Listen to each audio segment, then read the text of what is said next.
আমি সেৱা নিবেদন কৰা হৈছে।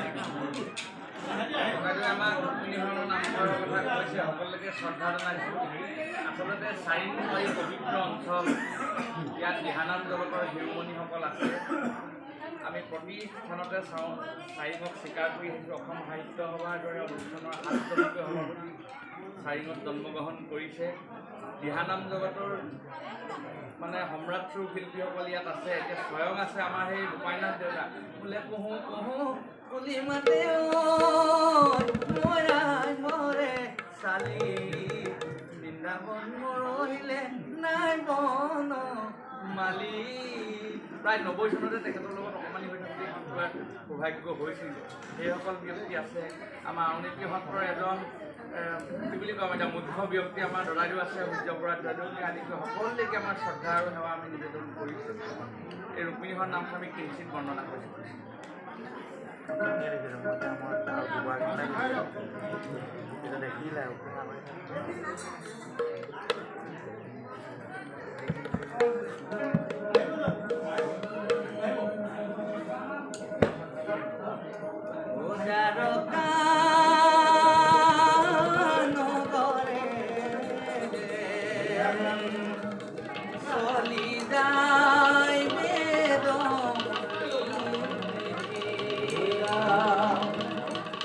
ভগৱান কৃষ্ণক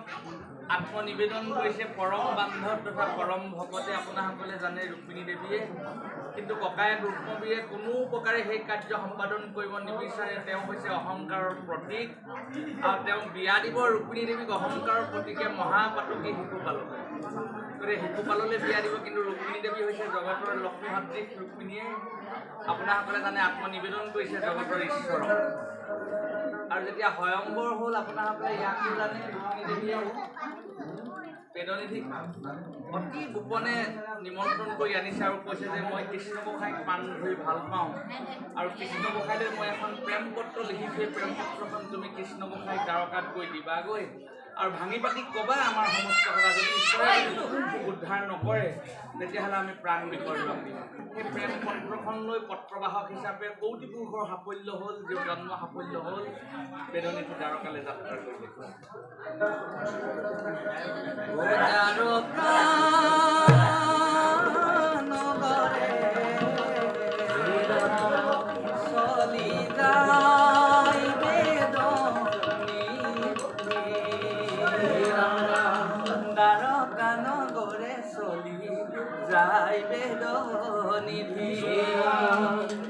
ৰুক্মিণীৰ পত্ৰখনি লগত ললে বান্ধি, দ্বাৰকালৈ যাব কৃষ্ণ গোসাঁইক পাব, পত্ৰখনি দিব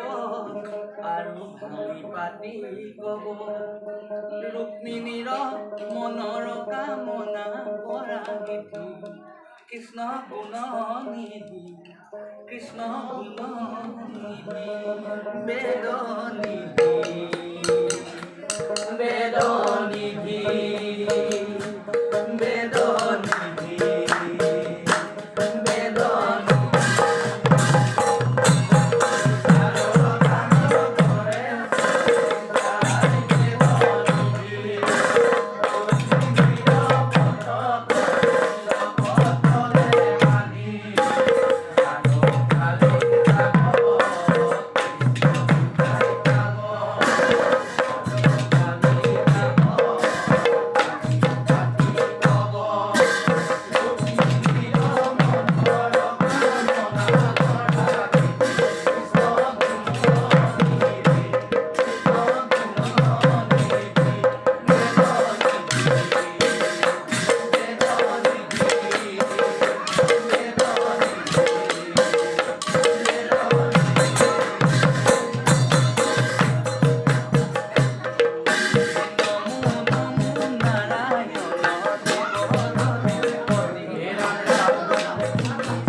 আপোনাসকলে জানে লক্ষ্মী স্বৰূপা ৰুক্মিণীহঁত দেৱীৰ প্ৰেম পত্ৰখনি লৈ জগতৰ ঈশ্বৰৰ ওচৰত পালেহি আহি সেই ঋষি বেদনিধিয়ে সমস্ত কথা ৰুক্মিণী দেৱীক ক'লে প্ৰেম পত্ৰখনি বোলে নমো নমো নাৰায়ণ সংসাৰৰ ইবাৰ কৰিও প্ৰভু ৰুক্মিণী ভগৱন্ত সমস্তখিনি কথা ক'লে বোলে নমো নমো নাৰায়ণ দেৱ যদুপতি ৰুক্মিণী উদ্ধাৰ কৰা অগতিৰ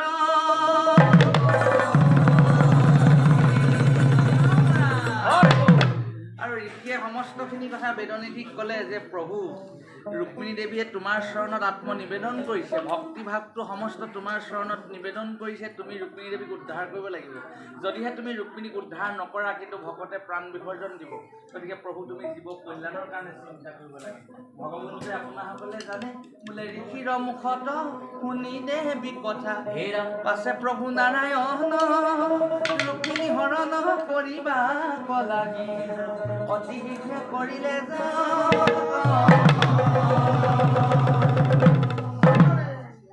ৰুক্মিণীক উদ্ধাৰ কৰিবৰ কাৰণে বেদনিধিয়ে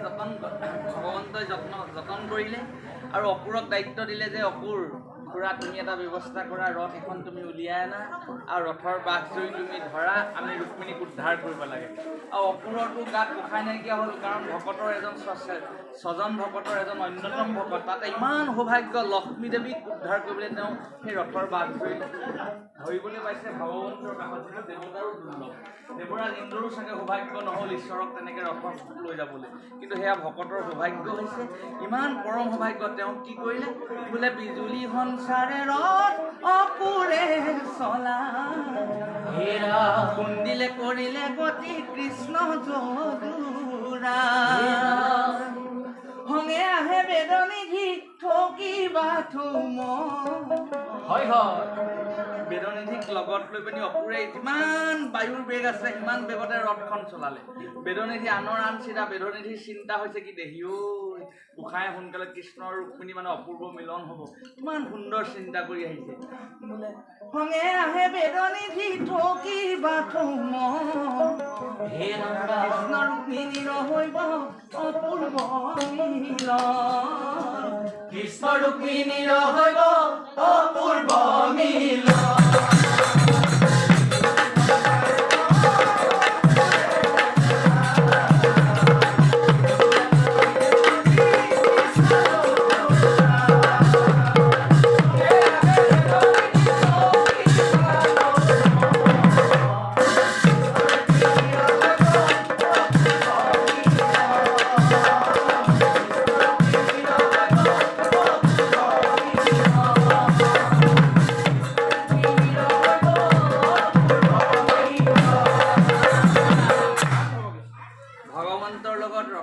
আপোনাসকলে জানে বেদনিধি দ্বাৰকালৈ আহি আছে আৰু ৰথখনো লাহে লাহে চলোৱা নাই বোলে ৰথৰ চকা ঘূৰিছে বায়ুৰ বেগ কৃষ্ণ কুন্দিল পাবগৈ লাগে ৰাতিৰ ভিতৰত বহু লোকে কয় প্ৰভু বোলে আমাৰ সৌভাগ্য হৈছিলে কৃষ্ণ গোসাঁই যাওঁতে আমাৰ এইফালেদি গৈছিলে বোলে দ্বাৰকাখন ক'ত আছে ভাৰতৰ মেপে ক'ব কিন্তু কুন্দিলখন বোলে শদিয়াৰ ওচৰত আছে আৰু আপোনাসকলে জানে বৰদোৱা সংক্ষিপ্ত পৰিচয় বুলি গ্ৰন্থখনে লিখিছে বেদনিধি এডোখৰ স্থানত মূৰ্ছা গৈছিলে আৰু সেই মূৰ্ছা যোৱা পুখুৰীটো য'ত মহাপ্ৰভু অমৃতময় উত্তৰে আকাশী গংগা ভক্তি সৰোবৰ মধ্যৰাতি নমাইলন্ত শ্ৰীমন্ত শংকৰদেৱ মহাপুৰুষে যি স্থানত আকাশী গংগা নমালে সেই বৰাহ কুণ্ড বুলি যিভাগ পুখুৰী আছিলে বোলে বৰাহ অৱতাৰে বসুমতীৰ লগত লীলা কৰা স্থানো বৰদোৱা বুলি বৰ্ণনা কৰিছে গ্ৰন্থখনে আৰু সেই পুখুৰীৰ পানীকে আনি মহাপ্ৰভুৱে বেদনিধি হীৰত দিছে বেদনিধিয়ে সংজ্ঞা ঘূৰাই পাইছে বৰদোৱা স্থানত আকৌ ঘূৰি আহি বোলে মহাপ্ৰভুৱে ৰুক্মিণীক লগত লৈ বৰদোৱা স্থানতে ৰখিছে ভগৱন্তই বোলে শিলিখা খায় বৰদোৱা সংক্ষিপ্ত পৰিচয় কৈছে আমি কোৱা নাই আপোনালোকে জানে প্ৰভুক ৰুক্মিণী দেৱীয়ে সুধিছে তুমি এডোখৰ শিলিখা গুটিটো খাই ইয়াত কিয় থৈছা তেতিয়া বোলে মহাপ্ৰভুৱে কৈছে ঈশ্বৰে হেনো ৰুক্মিণীক কৈছে যে মই কলিযুগত শংকৰ হিচাপে জন্ম ল'ম সেই শিলিখা গছৰ গুটিয়েই পশ্চিমে শিলিখা বৃক্ষ হালিয়া ছয় তাহাঁতে আউজি গুৰু পুস্তক লেখয় বুলি বৰদোৱা সংক্ষিপ্ত পৰিচয় গ্ৰন্থখনে কৈছে আৰু ৰুক্মিণী দেৱীয়ে বোলে তামোল খায়, তামোলৰ হাঁচতিটো টেমিটো থাকে হেনো, সেই জান এটা আছিলে, জানত মুখ ধৰোঁতে তামোলৰ টেমিটো উটি গ'ল, সেই জানখন তেতিয়াৰ পৰা টেমিনীয়া জান হ'ল বুলি কোৱা হৈছে। আৰু পৰৱৰ্তী সময়ত মুখ বাগৰি বাগৰি টেম্বুৱানী জান বুলি এতিয়াও বৰদোৱাত সেই জানখন আছে। গতিকে বৰদোৱা সংস্কৃতিৰ গ্ৰন্থখনে ইমান সুন্দৰভাৱে সেই কথা বৰ্ণনা দিছে। আমাৰ সৌভাগ্য, আমাৰ অসম মুলুকেদি মহাপ্ৰভুৱে ৰুক্মিণী দেৱীক উদ্ধাৰ কৰিছে বুলি আমি ধাৰণা কৰিব পাৰোঁ। বোলে ৰথৰ চকা ঘূৰিছে বায়ুৰ বেগত, কৃষ্ণ কুন্দিল পাবগৈ লাগে ৰাতিৰ ভিতৰত,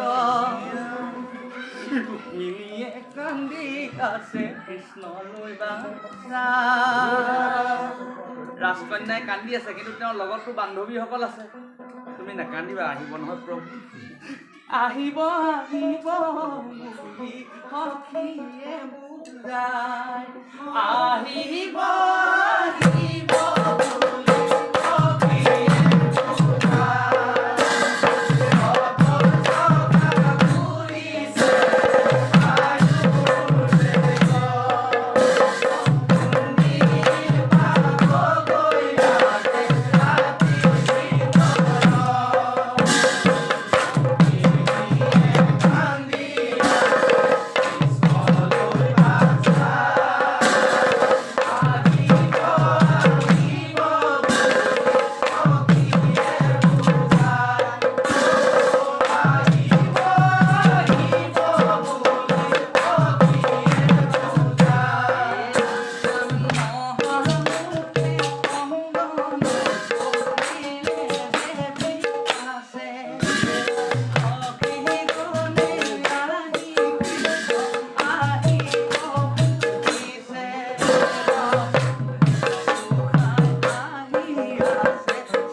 কেইবাদিনো আগতে বাহৰ পাতি আহিছে, অহংকাৰৰ প্ৰতীক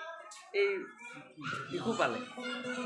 গাঁৱৰ ৰাইজৰ মাজতো আলোচনা হৈছে, দেহিও আইমাতৃগৰাকীয়ে কৃষ্ণ গোসাঁই ভাল পাই গজকেতো আহিলে আৰু নিবলৈ। এনেকুৱা কথাবিলাক, গ্ৰাম্য কথাবিলাক তাতো আলোচনা নোহোৱাকৈ থকা নাই, সকলোৱে মানে গৰিহণাহে দিছে শিশু পালক যে তুমি কিয় আহিলা, আমাৰ দেৱী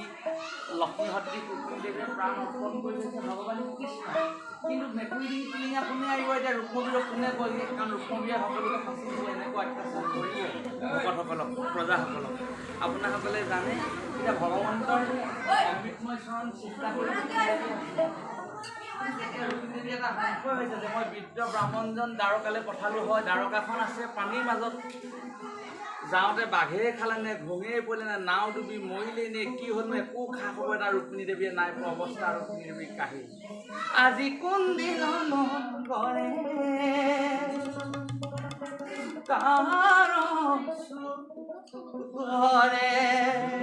আজি কোন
সকলোকে কৰে নিমন্ত্ৰণ নামাতিলে ৰুক্মবীৰে প্ৰভু নাৰায়ণ যিমান আছে পৃথিৱীত দেৱ দেৱতা ৰজা মহাৰজা ক্ষত্ৰিয় বৈশ্য সমস্তজনকে নিমন্ত্ৰণ কৰা হ'ল একমাত্ৰ য'তে কিটিপটো লাগি আছে তাতেহে মহাপ্ৰভুক ৰুক্মবীৰে নিমন্ত্ৰণ নকৰিব কাৰণ ভগৱন্তক নেমাতিলে কাৰণ ভগৱন্তই ৰুক্মবীৰে কোনো প্ৰকাৰে বিয়া নিদিয়ে কাৰণ কিয় দিব কৃষ্ণ জন্ম হ'বলৈ ঘৰ এখন নাপালে অন্ধকাৰ পোতাশালত জন্মগ্ৰহণ কৰিলে আকৌ মোমায়েকক নিধন কৰিছে আকৌ গোৱালৰ ঘৰত ডাঙৰ দীঘল কৰিছে গতিকে সেই কুণ্ডিল নগৰৰ ৰাজকন্যাগৰাকীক তেনে এজন ব্যক্তিলৈ ৰুক্মবীৰে কেতিয়াও বিয়া নিদিয়ে বোলে ৰুক্মবীৰে কৃষ্ণ নিদিয়ে বিয়া কিন্তু ভনীয়েকে প্ৰাণ অৰ্পণ কৰি থৈছে ভগৱন্তৰ ভনীয়েকক কি বুলি ক'ব কৈছে কৃষ্ণই অমুকটো কৰিলে কৃষ্ণই তমুকটো কৰিলে সংসাৰৰ বাৰে বছৰ মিছা কথা কৈ ভনীয়েকৰ মনটো পতিয়ন যাবলৈ বিচাৰিছিলে কিন্তু অহংকাৰৰ প্ৰতীক মিছা কেতিয়াও সঁচা হ'ব নোৱাৰে অহংকাৰী মানুহ কেতিয়াও পৃথিৱীত স্থায়ী হ'ব নোৱাৰে নেতিবাচক চিন্তালৈ মানুহ কেতিয়াও পৃথিৱীত জীয়াই থাকিব নোৱাৰে তাৰ জ্বলন্ত উদাহৰণ এই শিশুপাল আৰু ৰুক্মবীৰ আপোনালোকে জানে বোলে ৰুক্মবীৰে ৰুক্মিণী কৃষ্ণলৈ নিদিয়ে বিয়া গুৰুবধ স্ত্ৰীবধ বুলি কৃষ্ণ কৰিছে নিন্দা গুৰুবধ শ্ৰীবধ বুলি কৃষ্ণ কৰিছে নিন্দা কৃষ্ণ গুণৰ সাগৰ কৃষ্ণ বিৰোধ নকৰ কৃষ্ণ গুণৰ সাগৰ কৃষ্ণ বিৰোধ নকৰ কিন্তু ৰুক্মবীৰে নাজানে টকা পইচা এসোপা থাকি বৰ ডাঙৰ ডাঙৰ দালালত মানুহে ঘৰ লৈ থাকিব পাৰিব কিন্তু শান্তিটো ঈশ্বৰে দিব লাগিব তেতিয়াহে মানুহ জীয়াই থাকিব পাৰিব বস্তু যেতিয়া খায়ো মানুহে শান্তি ল'ব পাৰিব সোণৰ অট্টালিকাত থাকিও মানুহে হয়তো শান্তি আমি যিমানেই ধন টকা পইচা নাথাকোঁ পাৰ্থিৱ জগতত কৃষ্ণ কথাই আমাক এটা কথা কৈছে আপোনাসকলে জানে আমাৰ ঐশ্বৰ্য বিভূতিগৰাকী হ'ল ক্ষমতা যদি আমাৰ হাতৰ মুঠিত থাকে আমি সোণৰ বিচনা কিনি আনিব পাৰোঁ কিন্তু টোপনি কিনি আনিব নোৱাৰোঁ সেই টোপনিটো দিব লাগিব মহাপ্ৰভুৱে সেয়া হৈছে ঈশ্বৰৰ নিৰ্মাণী এতিয়া ৰুক্মবীৰে নাজানে কৃষ্ণ গুণৰ সাগৰ কৃষ্ণ বিৰোধ নকৰ ৰুক্মিণীক বিয়া দিলে বিয়া দিলে কি হ'ব জীৱনটো ৰুক্মিণীক বিয়া দিলে ৰুক্মিণীক বিয়া দিলে জীৱন হ'ব সুখৰ ৰুক্মিণীক বিয়া দিলে জীৱন হ'ব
ৰাজকন্যাৰ মনটো দুখে ভাগি পৰিছে কাক ক'ব ডাঙৰ ডাঙৰকৈ কান্দিব নোৱাৰে ককায়েকেতো হুলত দিব কান্দি আছে ভক্তিকে কি কৈছে বোলে শুনি সখী লীলাৱতী ৰুক্মিণীক দিলে গৈ বাৰ্তা উদ্ধাৰিব হেতু কৃষ্ণ আহিছে নাৰকাৰ পৰা পাপী ৰুক্মবীৰে শিশুপালৰ বিনে পাপী ৰুক্মবীৰে শিশুপালৰ বিনে কাকো বিয়া নিদিয়ে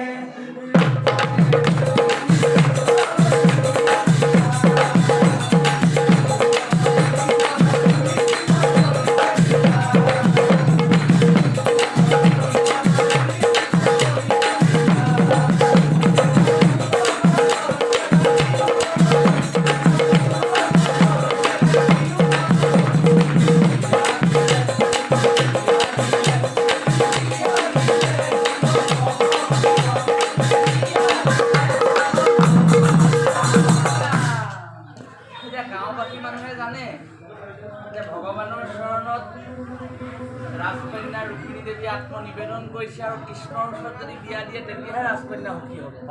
আৰু গাঁওবাসী ৰাইজে ৰজাৰ মংগলকে কামনা কৰে,